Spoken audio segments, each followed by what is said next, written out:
হঠাৎ করে আবদার করে বসলো রাতের বেলা বৃষ্টিতে ভিজে পুরুষ হঠাৎ দেখবে। তার সবগুলো আবদার থাকে আমার সাধ্যের ভিতরে। তখন আমি আর না করে থাকতে পারলাম না, তখন তাকে রেডি করে নিয়ে চলে গেলাম বাসা থেকে বেরিয়ে। যাওয়ার পর একটা সিএনজিতে উঠছিলাম, সিএনজিতে ওঠার পর সিএনজিটা বিশ্ব উঠে গিয়ে নষ্ট হয়ে গেছিল। নষ্ট হওয়ার পর আমরা একটা রিক্সাতে করে চলে আসলাম শহরে। শহরে আসার পর দেখতে পাচ্ছেন শহরের ভিউটা আসলে কত সুন্দর লাগতেছে রাত্রের বেলা। শহরে আসা হলো, রিক্সা থেকে নামা হলো এবং রিক্সাওয়ালার ভাড়াটাও দিয়ে দেওয়া। তারপর কি কোথায় যাচ্ছে দেখেন, জুতার দোকান ঢুকে বললো। প্রথমে জুতার দোকান ঢুকে গিয়ে দেখতেছে আসলে জুতাগুলা কেমন, ওর পছন্দ হয় কিনা। বাট কিছুক্ষণ পর এক জোড় জুতা পছন্দ করলো। পছন্দ করার পর পায়ে লাগালো। পায়ে লাগানোর পর আমার বলতেছিল জুতাগুলো কেমন। আমি বলতেছিলাম যে জুতাগুলো আসলে অনেক সুন্দর, তোমাকে ভালো মানাইছে, এখন তুমি কি করবা, নিবা কিনা।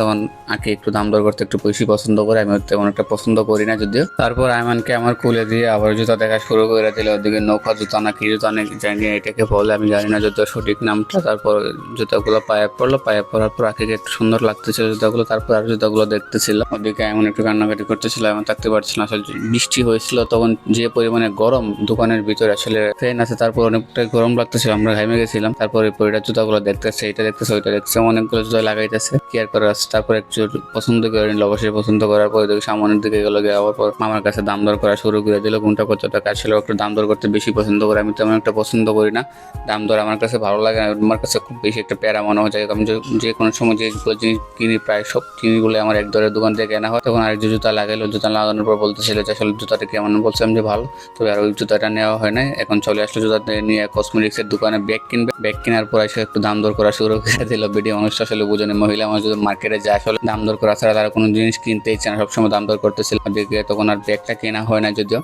ওই তখন একটু পারফিউম দেখতেছিল, পারফিউম দেখার পর জানি কি নিয়েছিল, ব্যাটারি নিয়েছিল রিমোটের জন্য। তখন আমার বাবাটাকে নিয়ে আমি একটু দেখছিলাম। দেখেন যে বৃষ্টির দিন আমি কিন্তু ঘামে গেছিলাম, আমার বাবাটাও ঘামে গেছিল। তখন আঁকি দেখতেছিল, দেখার পর ওই কসমেটিক্স কেনা শেষ হওয়ার পর তখন জাকারিয়া মানে সোজে চলে আসলাম। আসার পর একটা জুতা দেখছিলাম, এখানে তেমন একটা পছন্দ হয় না যদিও। আমরা আগের দোকানটা চলে আসলাম, আগের দোকানে চলে আসার পর আর যে জুতা পছন্দ করলাম, পছন্দ করে নেওয়ার পর এখান থেকে জুতাটা নেওয়া হয়ে গেছিল। ওকে দেখে আমার খুব হাসি খুশি দেখতেছিল। আসলে তখন বৃষ্টিটা একটু বাড়ছিল, যাই হোক তখন একটু ঠান্ডা পাইছিল। দিন শেষে আমি আপনাদেরকে একটা মেসেজ দিতে চাই যে আসলে আপনারা যারা যারা বোন আছেন, আপনারা সবাই আপনাদের স্বামীর সাধ্যের ভিতরে আবদার করার চেষ্টা করবেন, তাহলে আপনার স্বামী অবশ্যই আপনার আবদারগুলো পূরণ করার চেষ্টা করে। যদি আপনারা সাধ্যের বাইরে গিয়ে কোনো আবদার করেন, তাহলে কোনো স্বামী হয়তো আবদার পূরণ করতে পারবে না আপনাদের। অবশেষে পারফিউম কিনতে গেছিল, যাই হোক পারফিউম কেনা শেষ হওয়ার পর বলতেছিল যে আমি 2-3 জোড় জুতা কিনছি, তুমি কিনবা না, এটা কোন ধরনের কথা। তখন আমার 2 জোড় জুতা কিনে দিচ্ছিল। যাই হোক জুতাগুলো খুব সুন্দর। তখন বেরিয়ে আসলাম জুতার দোকান থেকে বেরিয়ে এসে বলতেছে তুমি এটা গিফট মানুষ। তখন আমি বলছিলাম যে আমি গিফট মানুষ না, তুমি গিফট মানুষ। তখন বললাম যে তুমি বসো এখানে, আমি হালিম খেলেছি, তুমি ওইদিকে চটপটি খাও। তাও আঁকে এমন ঋণে চটপটি খাইতেছিল, আমি ওইদিকে